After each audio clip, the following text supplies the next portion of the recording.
ఇదే హౌస్లో చాలా బాధపడిన సందర్భం రోజు ఉంది. మెంబర్స్ అందరం ఉన్నాం.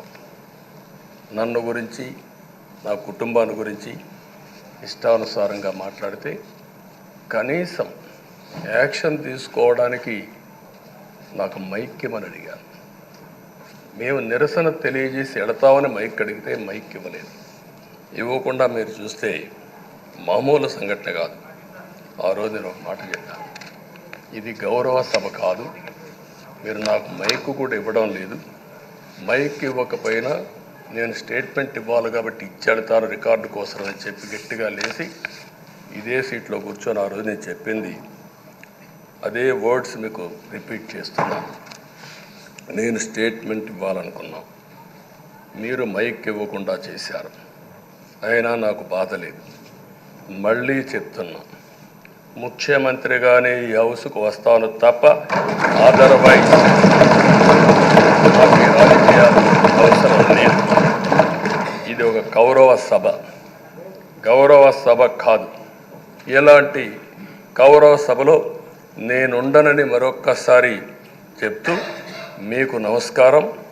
ప్రజలకు విజ్ఞప్తి చేస్తున్నా, నా అవమానం మీరు అందరూ అర్థం చేసుకొని నిండు మనసుతో ఆశీర్వదించాలని కోరుతూ ఈ సభ నుంచి వాకౌట్ చేస్తున్నానని చెప్పి వాకౌట్ చేసి బయట ప్రెస్ కాన్ఫరెన్స్ పెట్టాను. ఎందుకు ఈ విషయం చెప్తున్నానంటే, నా జీవితంలో ఇది 9వసారి నేను ఎమ్మెల్యే.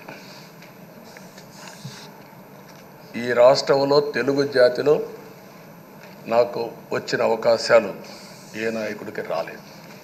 14 సంవత్సరాలు ముఖ్యమంత్రిగా పనిచేశాను. ఇప్పుడు మళ్ళీ ముఖ్యమంత్రి అయ్యాను. 15 సంవత్సరాల పొజిషన్ పార్టీ లీడర్గా పనిచేశాను. కానీ తిరుపతిలో నా పైన దాడి జరిగింది. 24 క్లేమోర్ మైన్స్ నా మీద బ్లాస్ట్ చేశారు. ఆ రోజు కూడా నా కళ్ళలో నీళ్ళు రాలేదు. మొట్టమొదటిసారిగా ఎలాంటి సంబంధం లేని నా సతీమణి పైన ఆరోపణలు చేశారు.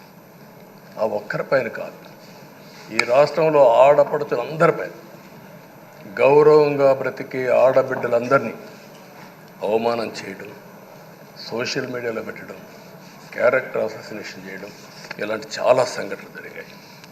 దానికి పరాకాష్ఠగా ఆ రోజు శాసనసభ్యులు కానీ, కొంతమంది అయితే భవానీ శాసన సభలో సభ్యురాలుగా ఉండి ఎన్నో పోస్టింగ్స్ పెట్టే పరిస్థితికి వచ్చారు. అలాంటి సంఘటనలు చూసిన తర్వాత ఫస్ట్ టైం నా జీవితంలో ఆడబిడ్డల కోసరం ఇలాంటి హననాన్ని చేశారని బాధపడుతూ కంటతడి పెట్టాను. ఆ రోజే అనుకున్నా, ఇలాంటి పార్టీ ఈ రాష్ట్రానికి అరిష్టం, ఇలాంటి వ్యక్తిత్వం ఉండకూడదు. మళ్ళీ ఈ రాష్ట్రాన్ని గౌరవ సభ చేసి హోందాగా నడిపించే వరకు నేను పనిచేస్తానని చెప్పి ఒక శపథం చేశాను. ఆ శపథం ప్రకారమే ప్రజలు గెలిపించారు, వచ్చాను.